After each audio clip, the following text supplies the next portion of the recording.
पाहायचं तिला आवराय ना मग कोणतरी माणसं बोलून कोण ते नातू बायको कोण गप लई पद्धत आहे तरी काल मी ह्याला ते घोणस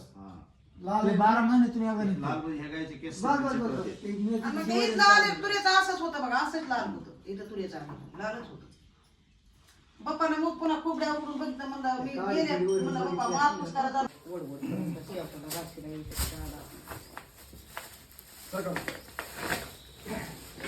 सरा दोन्ही काट्या सरा नागपुडी धरला का इथं धरला का झाले आता उभं राहील ते नाही नाही गच्या होईल वाजू गो नाही होत आता गच्चा ते दोन्ही धरून हे आत धरा हे. ते असं नाही. काही गरज नाही पडले तर काय होईल मुली वाडावर पडल ते घ्या बरे ते इथं बांधावं लागतं आता. लाकडा